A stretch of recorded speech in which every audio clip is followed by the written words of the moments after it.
Georgia brings in the backups and just keeps dominating, taking down Florida State 63-3 in the Orange Bowl. That's the largest bowl win ever by any team. I'm joined by my coworker Connor Riley of Dog Nation. Connor, going into this game, we kind of knew it was going to be Georgia was going to outmatch Florida State because of how many guys for Florida State opted out. Did you expect this big of a win? I did not expect 60, and then there was about a point halfway through the second quarter where I admittedly was rooting to see if Georgia could get to 70 to top the 65 points they scored in last year's national championship game. 60-point victory, the largest ever in a bowl game. Georgia was the better team today, and there were a lot of people that thought Florida State might be a team that belonged in the college football playoff as one of the best four. Georgia showed what that looked like today.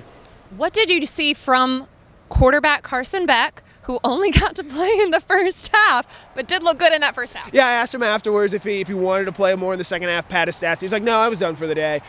It's the Carson Beck we saw all season, a guy that was poised, going out there making plays. And, Ladd McConkey only had one catch today.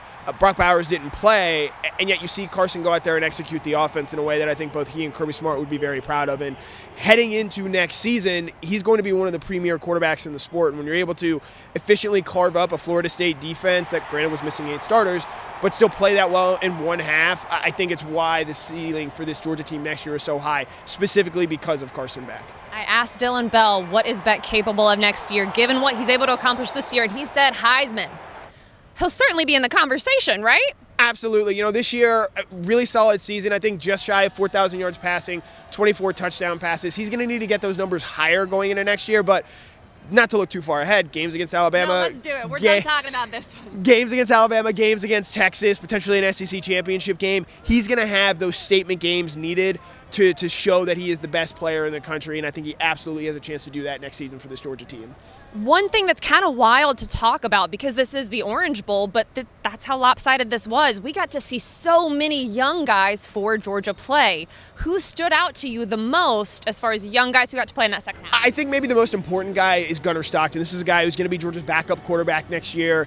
Threw 10 passes in this game, first 2 touchdown passes, showed his mobility with his legs. The fact that you're able to get him real game reps, I think is going to be huge for his development. Another guy I want to highlight here, Daniel Harris. We don't exactly know his future right now. He didn't answer questions about the transfer portal in the locker room after, but he plays a lot early in this game, and just from a physicality standpoint, looks like how an NFL cornerback should look. And if Georgia's got a guy like him coming in to potentially replace Kamari Lassiter next year, this defense is going to be in very good hands. How much did Georgia need? I don't know if you can call this a statement win because so many guys were missing for Florida State, but kind of because of that, you really needed to make a statement. Yeah, this was a Georgia team that was missing a lot of players, too. Brock Bowers didn't play in this game. Marius Mims didn't play in this game. They're starting 2 freshmen at inside linebacker. And it just sort of shows where Georgia is as a program. It doesn't matter the opponent. It doesn't matter who's out there for either side. They're going to go out there and to the best of their ability try and dominate you for 4 quarters. They actually did that against Florida State today. 9 straight touchdown drives. But it just speaks to where this Georgia program is as a whole. Alabama might win a national title this year. There's going to be a lot of talk about who is the best program in the country. With an effort like this, Georgia, the senior class, they get their 50th win, 50-4 over the last 4 seasons. It's hard to argue that there is a better program as a whole than what Georgia has been able to do here. Can you even process 50-4? For this senior class, and what does it say about the longevity that Kirby Smart has sustained at Georgia? Right, it's 50-4, and the wins have been racked up so impressively. Like, it's hard to identify, maybe other than the first national championship because it came against Alabama.